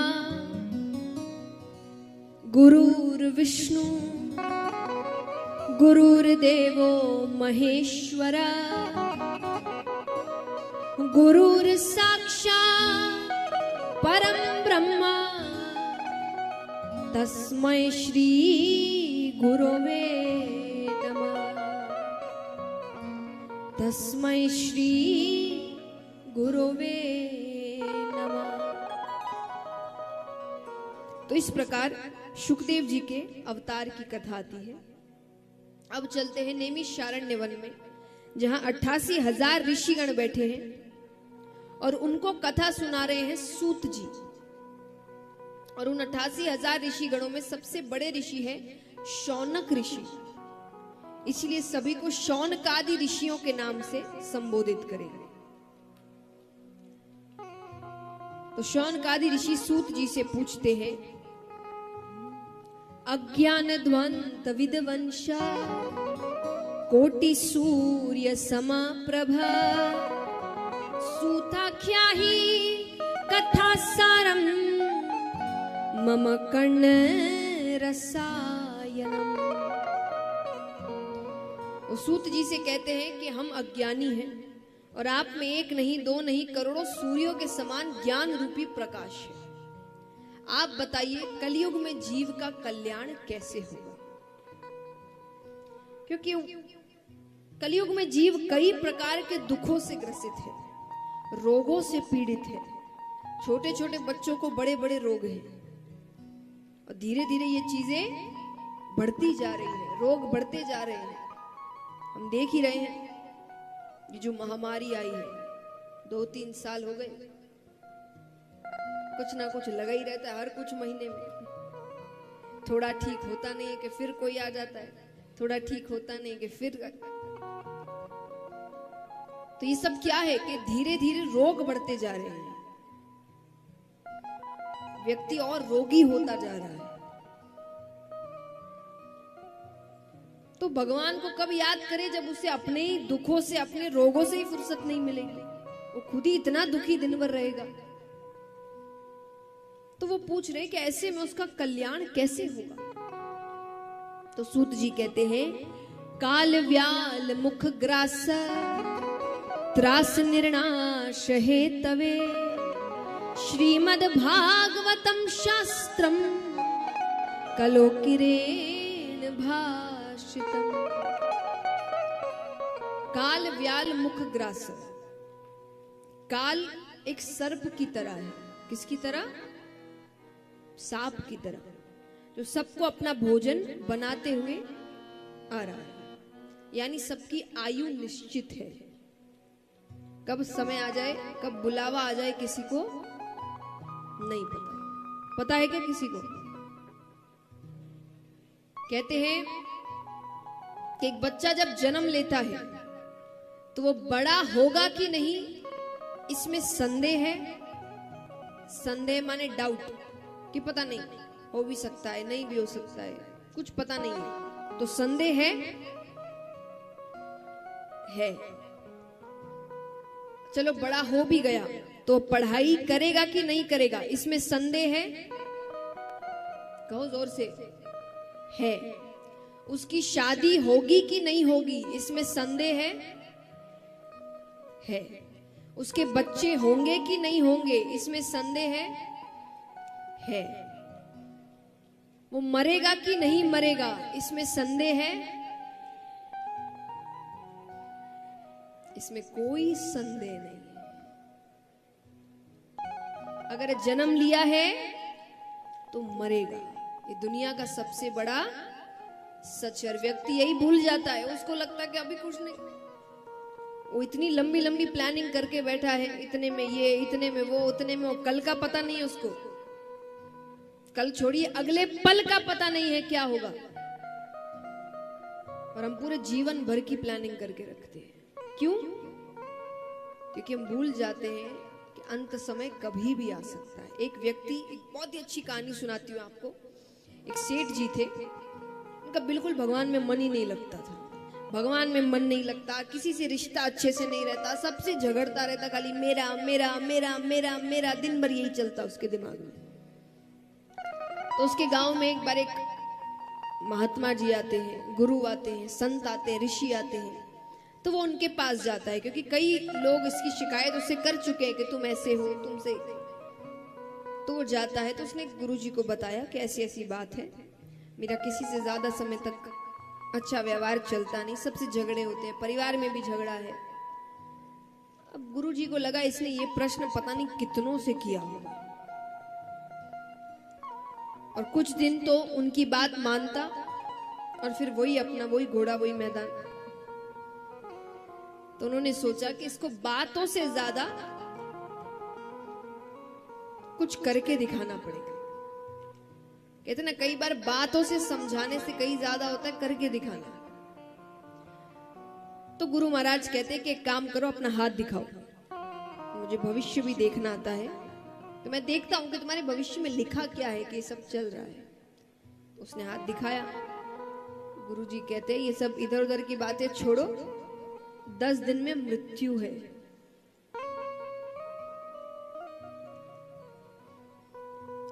उसके तुम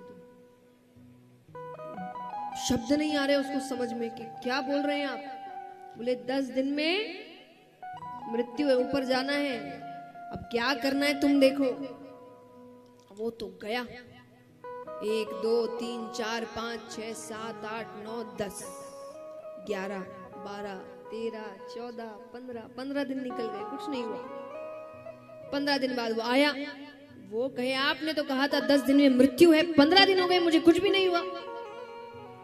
गुरुजी ने कहा तुमने 15 दिन में क्या किया? बोले पूछिए मत, मैं तो ऐसा भगवान में लगा हूं,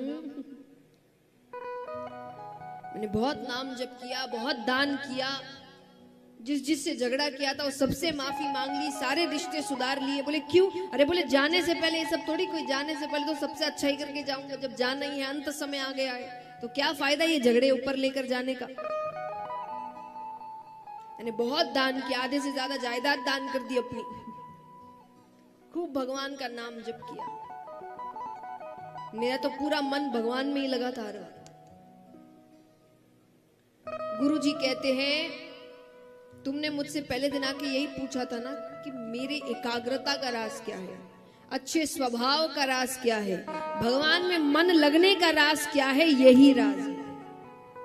मैं अपनी मृत्यु को याद रखता हूं,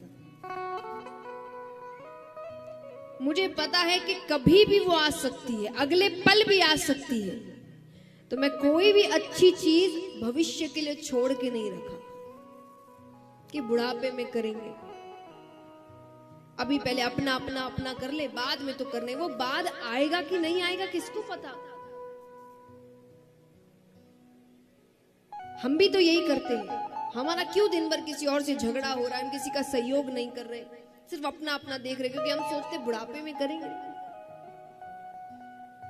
कई लोग कहते हैं ना कि ये कोई उम्र है क्या कथा सुनने की, जब उम्र आएगी तब सुनेंगे। ये उम्र है क्या भगवान का कीर्तन करने की? जब उम्र आएगी तो उम्र आएगी, पता है तुमको? ये तो पता नहीं, क्या पता उम्र नहीं आई तो? तब ऊपर जाएंगे, भगवान कहेंगे क्या किया, हम कहेंगे आपने करने ही नहीं दिया, हमने तो बुढ़ापे के लिए सोच के रखा था कि बुढ़ापे में सब करेंगे, बुढ़ापा आया ही नहीं। तो इसलिए जिंदगी के जो अच्छे कार्य हैं, महत्वपूर्ण कार्य हैं, उनको भविष्य पे मत छोड़िए, वो अभी के कार्य है। अपना जीवन जरूर जिए, पर सहयोग करना, भगवान का नाम जप करना, इसको भविष्य पे मत छोड़िए। एक बात हमेशा याद रखिए, भगवान को जब आप फूल चढ़ाते हैं पूजा के लिए, तो कैसे फूल चढ़ाते हैं बताइए? ताजा या 1-2 दिन पुराना? जोर से कहिए, पक्का, झूठ तो नहीं? तो फिर खुद को क्यों इतना पुराना होने के बाद देंगे भगवान को? हम भी जब भगवान की भक्ति करें तभी ना, जब ताजे हैं, जब स्वस्थ हैं, जब हर चीज अच्छे से चल रही है, दिमाग चल रहा है, शरीर चल रहा है, मन चल रहा है। जब आधी से ज्यादा चीजें चल नहीं रही होगी तब भगवान के पास जाएंगे। भगवान कहेंगे अब क्या कर रहे हैं, हालत तो है नहीं कुछ करने की, अब आराम कर ले, रहने दे। इसीलिए जब फूल भगवान को ताजे चढ़ाए जाते तो हम ताजे क्यों नहीं? हम इतने पुराने होने के बाद भगवान के पास क्यों जाते? तो भक्ति की उम्र बुढ़ापा नहीं होता, बचपन होता है, जब बिल्कुल ताजे हैं, मन साफ है। तो यहां पर सूत जी भी यही समझा रहे हैं, श्रीमद् भागवतम शास्त्रम, ये कथा जीव का कल्याण करती है। इसकी बातें, इसकी लीलाएं, इसका सार, इसकी सीख जीवन में वो हर चीज सिखाती है जिससे व्यक्ति जीवन की बड़ी से बड़ी लड़ाई लड़ सकता है, उसका कल्याण हो सकता है। अब यहाँ पर शौनकादि ऋषि पूछते हैं कि प्रभु हमें ये बताइए कि ये जो कथा है ये सबसे पहले किसने किससे कही? सूत जी कहते सबसे पहले ये कथा सनकादि ऋषियों ने नारद जी से कही। सनकादि ऋषि कौन है? ब्रह्मा जी के 4 पुत्र हैं, सनक, सनंदन, सनत कुमार, सनातन। इनको एक साथ कहते सनकादि ऋषि। कैसे सुनाई? एक बार नारद जी, जिन्होंने पृथ्वी की बहुत प्रशंसा सुन रखी थी, पृथ्वी पर आते हैं, वृंदावन तक पहुंचते हैं, उससे थोड़ा आगे बढ़ते हैं, ऋषिकेश, हरिद्वार, वहां पर सनकादि ऋषियों से उनका मिलना होता है। नारद जी के चेहरे पर चिंता के भाव है।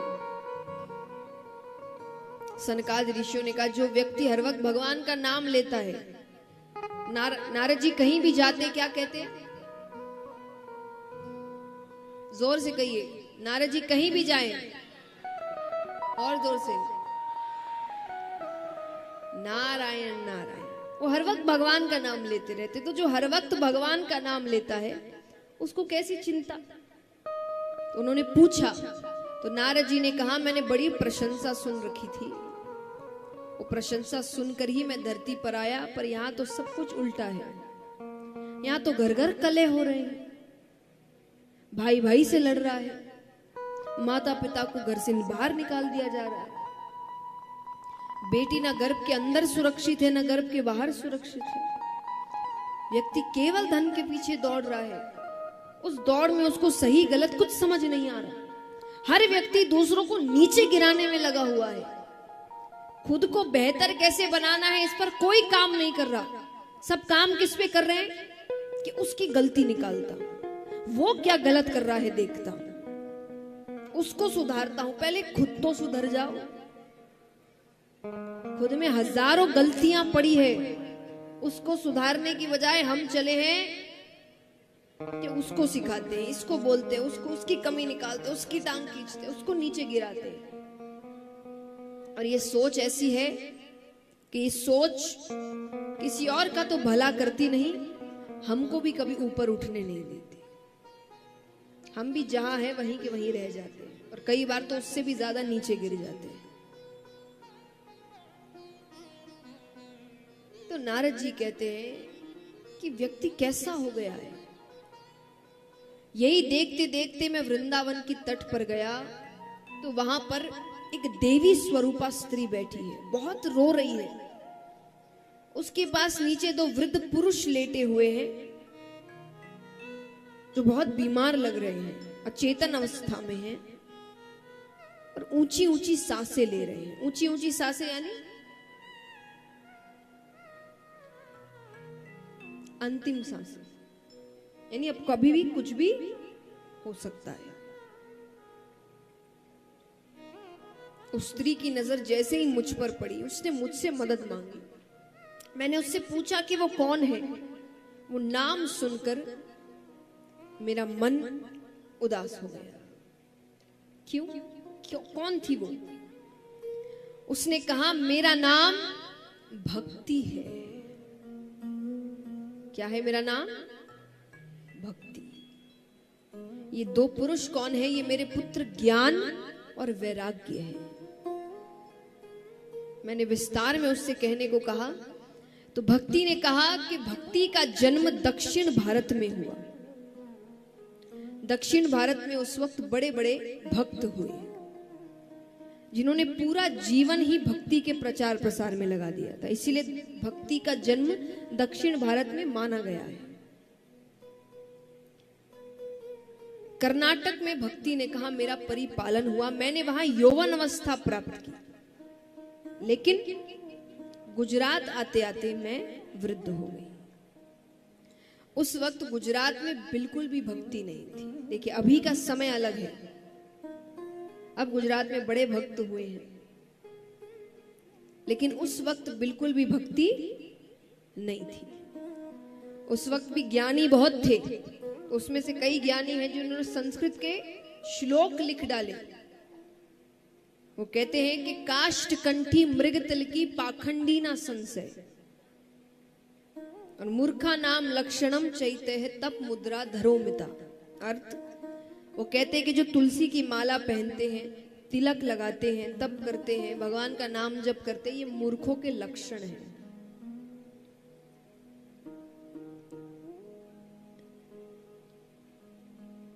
लेकिन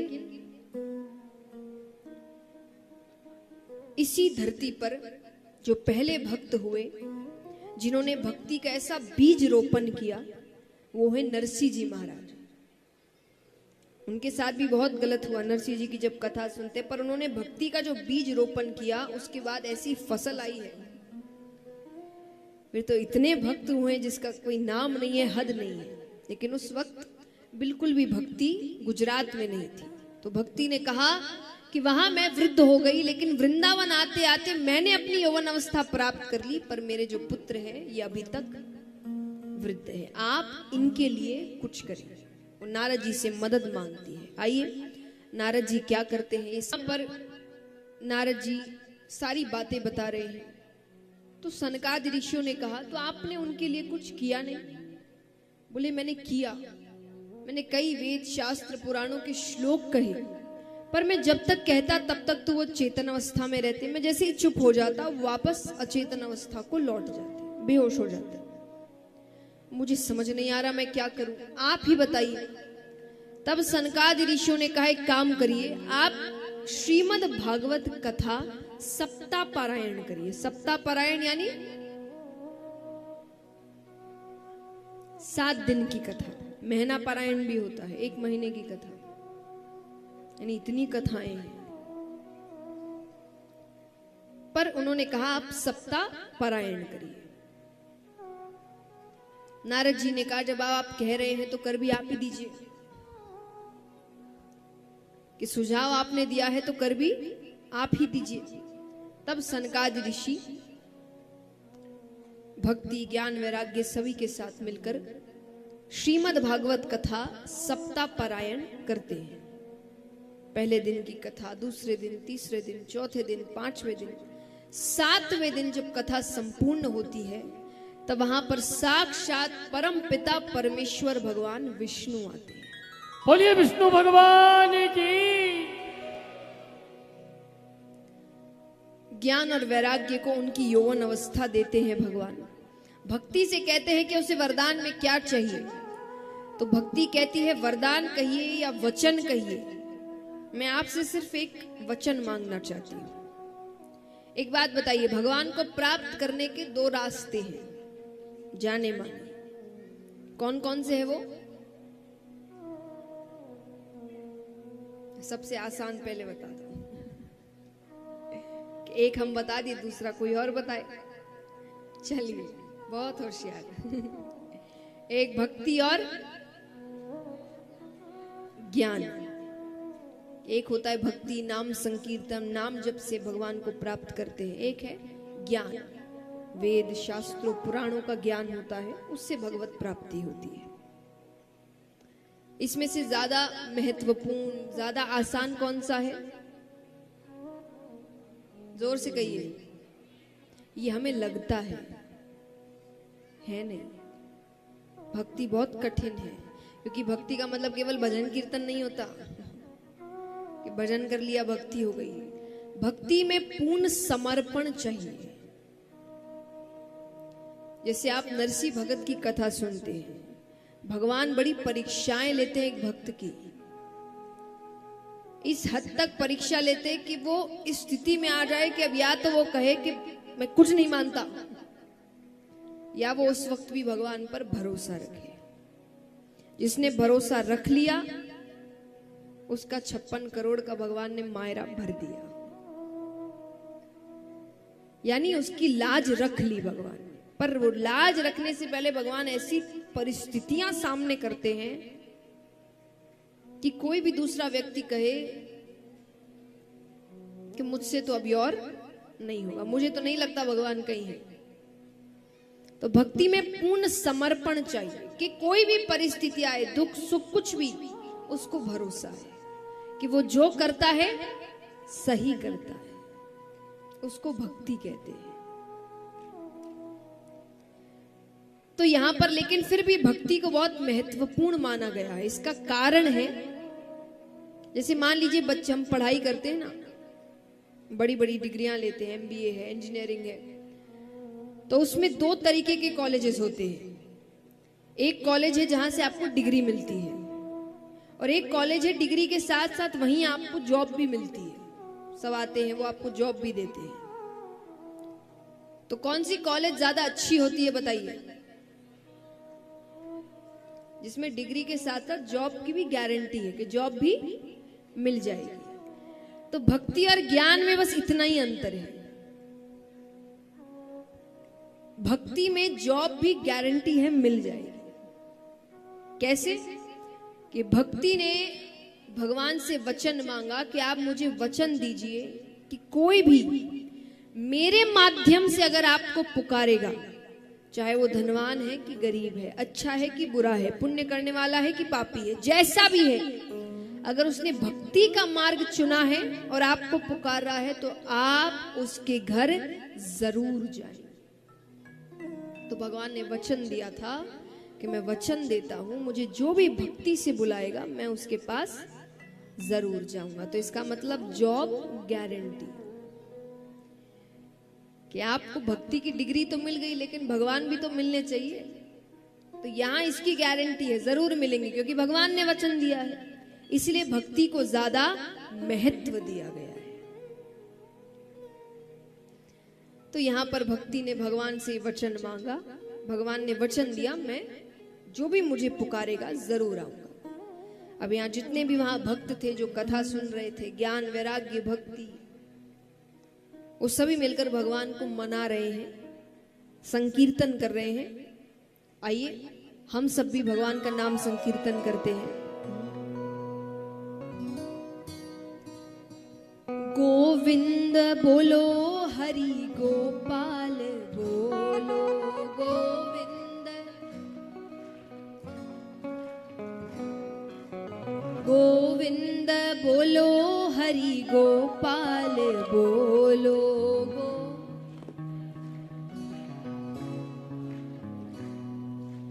गोविंद बोलो हरि गोपाल बोलो,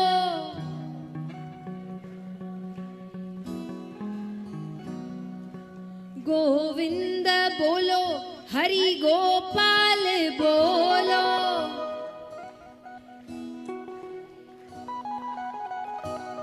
श्री राधा रमण हरि गोविंद बोलो राधा।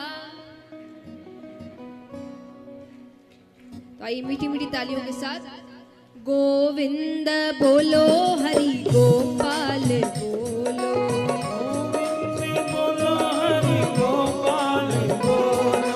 गोविंद बोलो हरि गोपाल बोलो,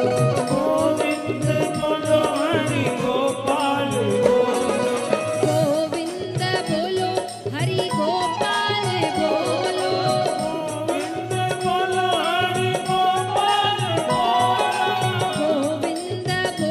हरि गोपाल बोलो, गोविंद बोलो हरि गोपाल बोलो, गोविंद बोलो हरि गोपाल बोलो, गोविंद बोलो हरि गोपाल बोलो, गोविंद बोलो हरि गोपाल बोलो। श्री राधा रमण हरि गोविंद बोलो, राधा रमण हरि गोविंद बोलो, श्री राधा रमण हरि गोविंद बोलो, राधा रमण हरि गोविंद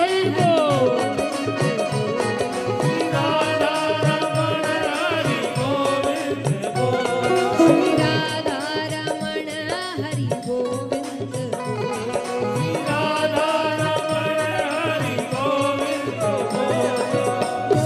गोविंद बोलो हरि गोपाल बोलो, गोविंद बोलो हरि गोपाल बोलो, गोविंद बोलो हरि गोपाल बोलो, गोविंद बोलो हरि गोपाल बोलो, श्री राधा रमण हरि गोविंद बोलो, राधा रमण हरि गोविंद बोलो, श्री राधा रमण हरि गोविंद बोलो। राधा रमण हरि गोविंद। तालियां जोरदार। गोविंद बोलो हरि गोपाल बोलो, गोविंद बोलो गोपाल बोलो, गोविंद बोलो गोपाल बोलो, श्री राधा रमण हरि गोविंद बोलो, राधा रमण हरि गोविंद बोलो, श्री राधा रमण हरि गोविंद बोलो, राधा रमण हरि गोविंद बोलो, गोविंद बोलो हरि गोपाल बोलो, गोविंद बोलो गोपाल बोलो, गोविंद बोलो गोपाल बोलो, राधा रमण हरि गोविंद राधा रमण हरि गोविंद गोविंद बोलो हरि गोपाल बोलो, हरि गोपाल बोलो, हरि गोपाल बोलो, गोपाल बोलो, हरि गोपाल बोलो, गोपाल बोलो, गोविंद बोलो हरि गोपाल बोलो। बोली कृष्ण कन्हैया लाल की। आइए आज की कथा को यहीं विराम देते हैं।